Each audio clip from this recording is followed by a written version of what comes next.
Ladies and gentlemen of the old world, I hope you're all doing well, and welcome to the showdown between Nurgle and the Dinosaurs here on the Haunted Vale. It's going to be Harrison with the Nurgle Sorcerer Lord facing off against Opal Blackbear, who's going to be rocking the Banana Slan, I believe the Life Slan over here on the far side. Yes, it is. Of course, if you see a Dreadsaurian in the loading screen, you know it's going to be a Life Slan.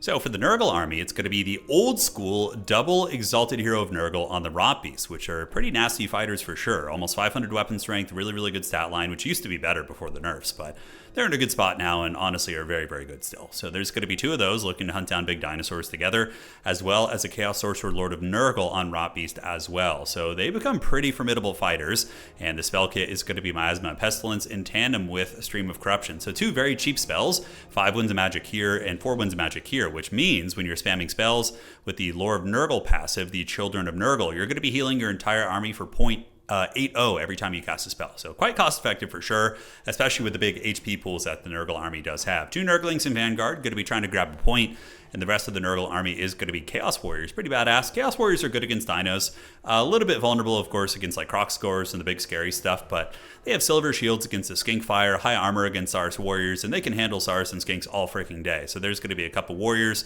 with Marauders in the secondary, and that is going to be it with the sneaky Nurglings pushing up on the points.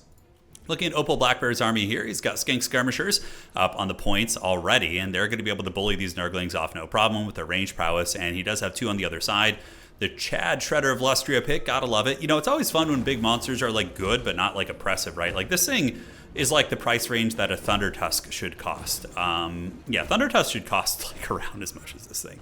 They're pretty obscene. Like every time I see a replay with the Thunder Tusk, it just magically gets like 4,000 value. You're like, all right, I guess that just is how it is. But the Skinks are going to grab Objective 3, then relinquish it to the advancing Hordes of Chaos, and the rest of the army here in the back is going to be Salamander hunting packs with a lot of chaff, right? Because if you're going to be spending like 3,000 plus gold on a Shredder of Lustria, your infantry quality is not going to be Saurus level, you're not going to be getting a lot of Croxagores in your starting build, right? So that's how it's going to be. I do like the Salamander pick, you know, the 140 range, and the common answer that Nurgle does use against the Shredder of Lustria. I mean, you can use the Exalted Heroes to try and boink it, but it has 15,000 HP. It's a really tough fight. Typically, you'll see the Plague Drone Arwars, the Unholy Hand Grenades up in the sky. They do a ton of damage against these big SCs like this. And speak of the devil, and they do appear. So it is going to be the Plague Drones, the Death's Head, just the regular variant, and they hit very hard. Their grenades do a lot of damage. Worst case scenario, you can kind of use them in combat against, you know, some of the tankier elements on the Dinosaur army. So yeah, you don't want the Dreadsaurian just feasting. It's already going to kill a Nurgling here. The Nurgling is wavering in the face of the big scary dinosaur. And the rest of the Nurglings going to be forming up ranks here, getting ready to move on Objective 2. Meanwhile, Stream of Corruption going to get cast there. Not a bad cast. It does hit its maximum cone in the middle of that formation there, so it certainly tickles those Skink Skirmishers. Doesn't kill any models, but it does soften them up for later, which will be relevant, of course.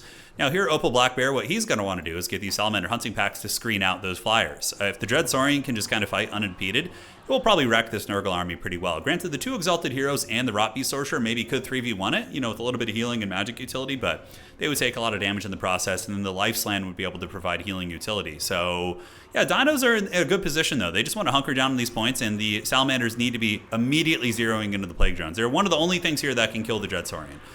So here it comes, and let's watch the Unholy Hand Grenades, 15,000 HP. They immediately lose 300 HP, but they didn't fire their full salvo. It looks like they canceled their attack animation and started to run, as we do see Ripperdactyls called in, and Fury. So a Fury plus the Plague Drones, could they take the Ripperdactyl? The Ripperdactyl does have super low melee defense, so Fury probably will do okay if supported by the Plague Drones here. We'll have to see. Salamander Fire cooking into the advancing Nurglites here, and they're going to take a little bit of damage, but nothing terribly substantial, and it looks like we are going to get our Air Force duel here as the Ripperdactyls are going to be committing to the fight. Now, what Nurgle would want to do here is use the Miasma Pestilence on top of the Ripperdactyls. That would really nullify their stat line and would help this 2v1 be a little bit more favorable. And honestly, it's not going too bad for Nurgle. Like, sacrificing a Fury to get a kill on a Ripperdactyl is a huge win, and honestly, yeah, this is a really good trade for Harrison out of the gates here. But in the front line, we do see the Dreadsaurian rampaging, and the front line of Nurgle, a little bit of crumbling going down here as the Exalted Heroes now diving into the secondary. And this is good awareness by Nurgle, knowing that these Salamanders are literally the only thing that can deal with your Unholy Hand Grenades. If you can claim dominance up in the sky by winning these Air Force duels, then, you know, you're just going to kill the Dreadsaurian with the Unholy Hand Grenades, or at least put it in its place. So yeah, big fight win here for Nurgle as the Ripperdactyls are going to be fleeing. Value is pretty close here. Both sides do have pretty good healing though, so it's going to be hard to gauge the game just by that valuation alone. Plague drones flying on in, 90 speed, so very, very swift, very fast, and not really furious, but they're ponderous more than anything. But they're going to be arriving. Miasma Pestilence activated, lowering the stat line of the Dreadsaurian. And now the hand grenade's going to be teeing off, and that damage will add up over the course of a long game as they're running once again. So, okay. So if at first you don't succeed, bring in better and bigger guns. So Opal Blackbear are going to be calling out the Colossadon Hunters, which honestly the trade probably still won't be good because they won't have the anti-infantry against the Furies. And I think if you just get Fury plus Plague Drone, they probably might even still have a chance of winning that fight.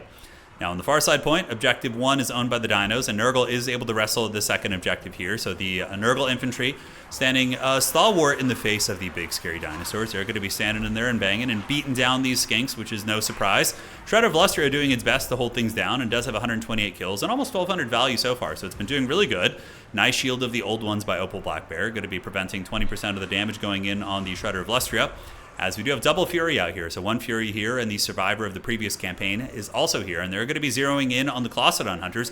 Really good usage of the Curse of the Slug as well, so that's going to be slowing down Colossadon Hunters to sub 40 speed, and man, they get ripped up. That is not good for Opal Blackbear. And I would say at this point, like, try and land on the ground, but there's no ground support. So even still, that's going to be a very dodgy one. And Harrison just pulling a big value lead with his Air Force victories. The regrowth is giving him a fighting chance, but I mean, man, that's a big investment right there, right? Now the Unholy Hand Grenade's working on the Dreadsaurian, who's also being 2v1 by the Exalted Heroes. We're taking a little bit of damage in the process. Looks like this land banishment going to be cooking up some of these Marauders who are going to be instantly terror-routed by the Rampaging Dinosaur. The Howdah attacks are quite good on this thing as well. And that's a big thing with the Thunder Tusk too, as to why it's like OP, is because its Howdah does a freakish amount of damage. And it's not really like, it's hard to notice, but yeah, it does add up. And the Anti-Large Javelin on top, the Hunter Javelin, does great damage. So Colossadon's going to be fleeing the scene. No support from the ground certainly hurt, and we do see the Salamander hunting pack here being hunted down by the Exalted Hero. Meanwhile, the Shredder of Lustria is still going to be bonking on the Chaos Warriors' heads here, as the Unholy Hand Grenades are going to be running out soon, but not before they get some great damage. I would wager they're probably over 1,000 already. Yeah, about 1,100, give or take. So they're going to continue farming value, probably get up to about 1,500, which is in the ballpark of paying for themselves, and then they can just charge if need be and try and tarp at that. So Nurgle is holding Objective 3 pretty comfortably. Doesn't look like the Dinos are making any sort of a play for this. Objective 2 still being contested, of course, but Nurgle does have the infantry advantage here, although now they're being pushed off. We do see the crumbling, but this is really, really rough for the Opal Blackbears. The two Exalted Heroes of Nurgle going to be going for the kill on the Slan, and that Slan is in the danger zone for sure. Taking a righteous whooping. He's at 23 leadership. These guys hit super hard. The poison attacks are big, but the Cold One Spear Rider countercharge here could be good. I mean, here's a comeback avenue for Opal Blackbear. If he can get the Cold One Spear Riders to surround the Exalted Heroes, trap them in place, and then use the Dreadsaurian to come in and methodically kill them while they're surrounded and pinned by Anti-Large, I think that would be one direction that maybe they could get back from. As it currently stands, we do see Nurgle with the big objective advantage. They do have all three objectives, and there is a little bit of a lizard capture presence here, but overall, they're definitely on the back foot. The Shredder of Lustria is going to be trying its best, I'm sure, though, to keep this game alive. So looking at the value, 7.3 against 3.6, right? But there's been several fat regrowths and big heals. So I think there still could be a little bit of witchcraft here, but we'll have to see as this game does reach the later stages. Beautiful stream of corruption there by Harrison, nailing the skin cohorts and the backfield Furies, chasing down the last of the Salamander hunting pack. And the Exalted Heroes of Nurgle going to be going for blood. Once again, hunting down the Battletoad. The big chungus, the Eric Cartman. He's trying, you know, you guys remember the World of Warcraft episode with Eric Cartman where he literally has a toilet seat gaming chair? It's basically what Slan are. Although I think the actual lore explanation for Slan is I don't know if this is, I read this somewhere, I don't know if this is true, but the whole thing with them not walking is that the ground is corrupted by chaos and they don't want to touch the ground because it's corrupted and filthy or something. I don't know. Maybe some lore nerds and some of you lore nerds in chat can let me know, but I would be interested. So the assassination attempt, Exalted Hero and the Sorcerer Lord going to be going after it, and we do see the big old Shredder of Lustria on the run as the Angels of Decay have been called in. Now these are the hard-hitting grenades. These guys do a lot. 1,000 damage there on the Shredder. That is big value, City. And that value is only going to be climbing up. Dinos do have Objective 1 and somehow have gotten Objective 2 despite what looks to be very bleak circumstances. But sometimes those value metrics can be very, very deceiving indeed. But the Battletoad going to be dropping a regrowth, and Curse of the Slug is out on him as well. So the Toad has been cursed with the Slug Curse, and his gelatinous neck is going to be trying to float away here as he continues getting bonked by these very, very powerful Nurgle characters, and maybe some Spear Riders to help the Dreadsaurian. I mean, like I said, he's keeping the game on points, and so that's big. You know, it gives him time to grind value with the Shredder, But these Nurgle characters are a little bit quicker, which is not something you hear terribly often. We do see 54 speed with the poison, and a bit of an attack going in there as the Angels of Decay keep launching the Fat Decay on the face of the Dinosaur here. They're up to 1400 value here. The Collin's going to be Colden Riders, just the basic armor-piercing variant, so enough to force back the Nurgle characters who don't want to be fighting these Cav in tandem with the Shredder of Lustria. But Dino pressure on Objective 1 is hanging in there, and Objective 2, we do see the Dinos owning that one as well. Nurgle has been investing a lot in its characters and its Air Force, so it doesn't really have a lot in the way of like consistent infantry on the ground.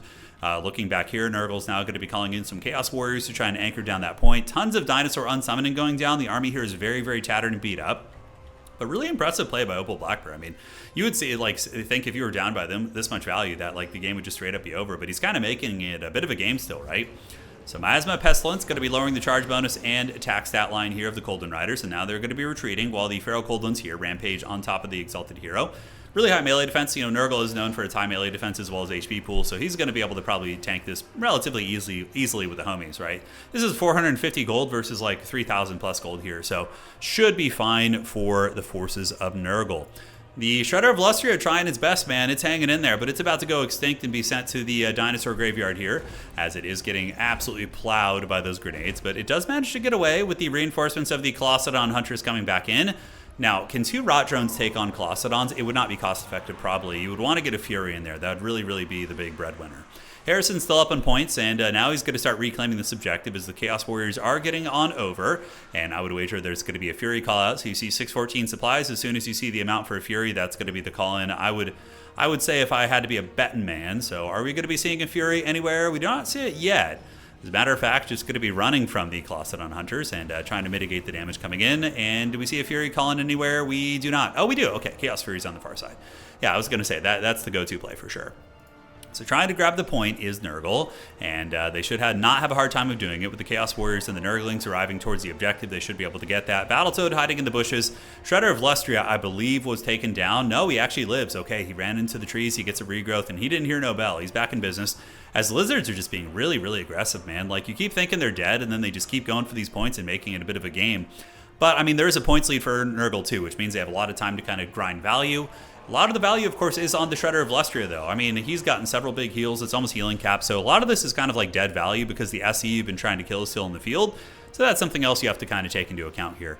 Nurgle going to be swarming in with some great weapons. So Pestigors, actually, coming in on the Vanguard on Objective 1 here. And the Dinosaurs looks like they're going to be stealing this point as well.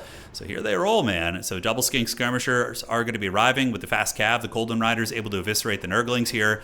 You see what I'm saying, man? Just the scrappiness, keeping this game really close. Colossadon Hunters fighting it out, and the Shredder of Lustria trying to make one last stand on the objective. Honestly, at this point, should just turn around and do what damage it can against the Exalted Heroes. Maybe some of the Chaos Warriors just to mitigate capture weight, who knows? Colossadon Hunters do pop the Toad Rage, though, so they licked the Toads, and now they're ready to party. Although I don't think that's... Yeah, what's the actual lore with the Colossadon Hunters? I know if you, like, read the tooltip, it says... yeah, they have like a specific lore tooltip somewhere. Here it is. So the presence of the hated Lustrian Blot Toad sends the merciless Ripperdactyls into a barely controllable frenzy. So yeah, apparently they're exposed, like the rider exposes them to like a toad and it makes them upset and then they just go ballistic, which is pretty funny. Nurgle holds Objective 3, but the Lizardmen do a Ninja Objective... Nurgle holds Objective 2, and the Lizards do Ninja Objective number 3 here, as Objective 1 is contested, still under the control of Dinos, but probably not for long. We see Skink Skirmishers coming out, as well as the Salamander Hunting Packs. But really, I mean, I just think despite the scrappiness here from the Dinosaurs, which has been very admirable, I just think it's not going to be enough. Nurgle has complete aerial dominance, the Shredder of Lustria is on the run, and this value difference is just so heavy duty, right? So we'll do a little bit of fast forwarding, but yeah, it's going to be a tap out. Really nice attempt, though. Opal Blackbear is an extremely good player, so is Harrison. But yeah, he just really, that game just came down to him being outmatched in the skies. You know, he lost the aerial duel twice. He called in 2 units of Ripperdactyls, which are not a cheap unit, and they got 300 and 800 value. And Nurgle was able to just take all the momentum from there, dominate the skies. Also, the Salamander Hunting Packs, which were the other anti-air option, got shut down, so that was rough. You know what? I think would actually be a really cool tech by Opal Blackbear or by a Lizard player in the Nurgle matchup, if you're going to be going Dread Saurian, you know for a fact your opponent's going to call in the Death Heads. So you go Tempest Magic, you go High Magic, and you get Apotheosis, and you get Tempest, and then you win the Air Force fights with Tempest.